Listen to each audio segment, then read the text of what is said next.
serve you right. Meg goes pale, shouts stop as Kate slaps her painfully just by her 83-second video.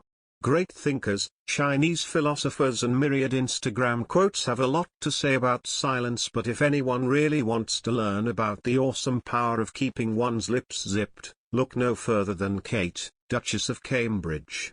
Early on Thursday, the royal and shirt dress aficionado popped up, after 5 weeks away from the spotlight, along with her kids, 3, and husband, 1, future king. There she was, her blow-dry bouncing perfectly in the latest summer sunshine as she and husband Prince William, Duke of Cambridge, took their gang, Prince George, Princess Charlotte and Prince Louis, for a taster day at their new school, Lambrook, in Berkshire. Was Kate wearing a shirt dress? I think you know the answer already.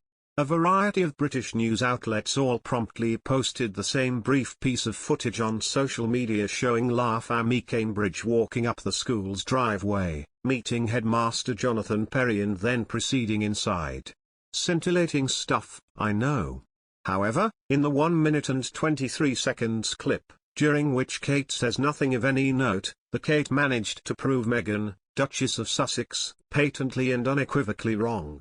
See, last week Meghan gave her first print interview since 2017 to New York magazines The Cut and took some time out of her busy schedule of talking about compassion to reflect on her previous stint as a card-carrying HRH.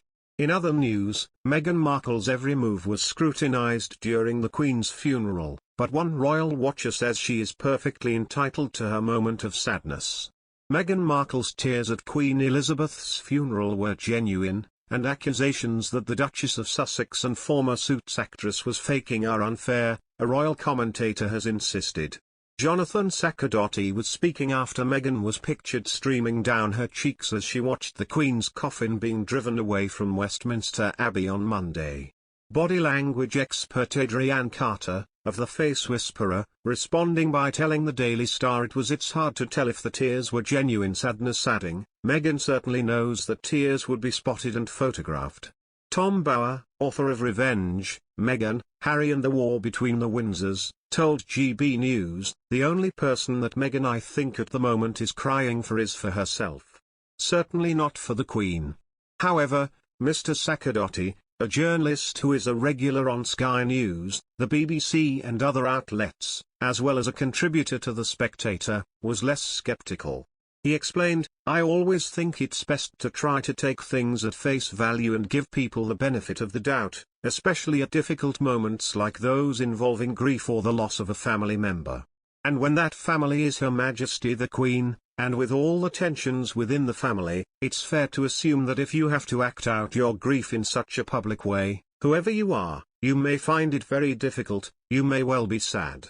And so I don't think it's fair to accuse people of faking when we have no reason or evidence to suggest that that's the case.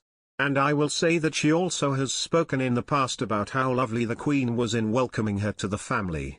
I believe that she's been quite careful not to make allegations and accusations about the late Queen. On the contrary, she was quite warm about her when discussing in the past, and we all saw it.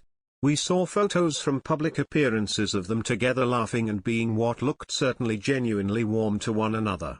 So I think there's plenty of reason why she may be sad.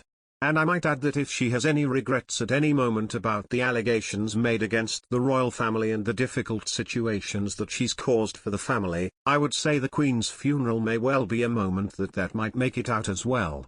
Because if she has those regrets, she may well feel sad in the moment of the Queen's funeral or mourning about having made life difficult in any way, either for Her Majesty the Queen or for His Majesty King Charles or any of the rest of the family. And even if she doesn't regret it per se, it might make her sad.